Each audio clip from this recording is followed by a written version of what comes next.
اعوذ باللہ من الشیطان الرجیم، بسم اللہ الرحمن الرحیم۔ سورۃ روم مکی صورت ہے، اس میں 6 رکوع اور 60 آیات ہیں۔ مصحف میں ترتیب کے اعتبار سے اس کا سورت کا نمبر 30 ہے اور نزولی ترتیب کے اعتبار سے اس کا نمبر 84 ہے۔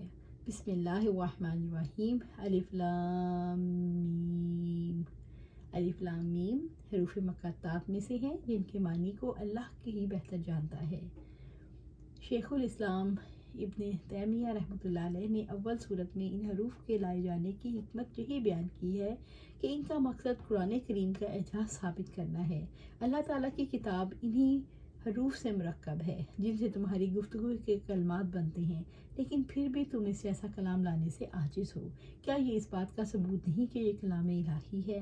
حافظ ابن کثیر رحمۃ اللہ علیہ لکھتے ہیں، یہی وجہ ہے جن صورتوں کی ابتدا ان حروف سے ہوئی ہے ان میں قرآن مجید کی عظمت اور اس کے اعجازی کلام ہونے پر زور دیا گیا ہے۔ بعض صورتوں کی ابتدا میں جو حروف مقطعات آئے ہیں ان کے بارے میں محتاط اور محفوظ مسلک یہ ہے کہ بغیر کسی شرعی دلیل کے ان کے معنی معلوم کرنے کے لیے تعرض نہ کیا جائے۔ یہ عقیدہ بھی رکھا جائے کہ اللہ تعالیٰ نے حروف مقطعات کو بے فائدہ نازل نہیں فرمایا، ان کے نازل کرنے میں کوئی حکمت پنہاں ہے جو ہمارے علم کی دسترس سے باہر ہے۔ غلبت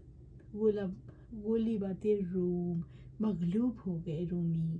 سورۃ الروم آیا 1۔ رومیوں کی مغلوبیت کے بارے میں یہاں بیان ہے۔ غلبت الروم، مغلوب ہو گئے رومی، یعنی رومی فارسیوں سے مغلوب ہو گئے۔ نبی صلی اللہ علیہ وسلم کی بعثت کے چند سال بعد جب اہل فارس رومیوں پر غالب آ گئے تب یہ آیات نازل ہوئیں۔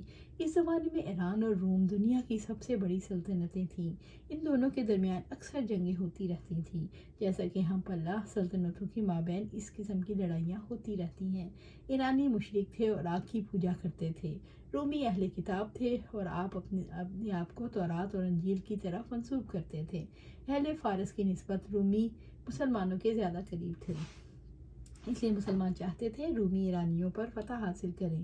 چونکہ مشرکین مکہ اور اہل فارس شرک میں مشترک تھے، اس لیے مشرکین مکہ رومیوں پر اہل فارس کی فتح چاہتے تھے۔ فی ادنی الارض وهم من بعد غلبهم سیغلبون، قریب کی سرزمین میں اور اپنی مغلوبیت کے بعد جلد ہی وہ غالب آ جائیں گے۔ سورۃ الروم آیا 3۔ فی ادنی الارض، قریب کی سرزمین یعنی شام کی سرزمین میں جو کہ فارس کے مقابلے میں قریب تھی۔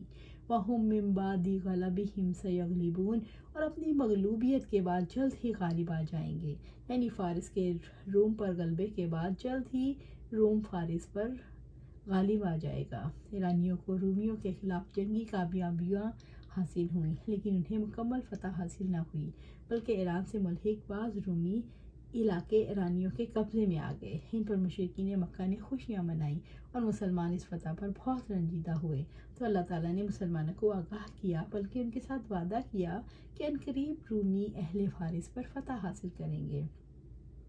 یہ آیت نبوت کے دلائل میں سے ہے کیونکہ یہ غیب کی خبریں تھیں۔ فی بضع سنین للہ الامر من قبل ومن بعد ویومئذ یفرح المؤمنون، چند ہی برسوں میں سب کام اللہ تعالیٰ ہی کے اختیار میں ہیں، پہلے بھی اور بعد میں بھی، اور اس دن مومن خوش ہوں گے۔ سورۃ روم آیا 4۔ فی بضع سنین، چند ہی برسوں میں یعنی 8-9 سال کی مدت میں جو 3 سال سے کم اور 10 سال سے زیادہ نہیں ہوگی۔ للہ الامر من قبل ومن بعد، سب کام اللہ ہی کے اختیار میں ہیں، پہلے بھی اور بعد میں بھی، یعنی روم پر فارس کا غلبہ اور فارس یعنی ایران پر روم کا غلبہ اللہ تعالیٰ کی مشیت اور اس کی قضاء و قدر پر مبنی ہے۔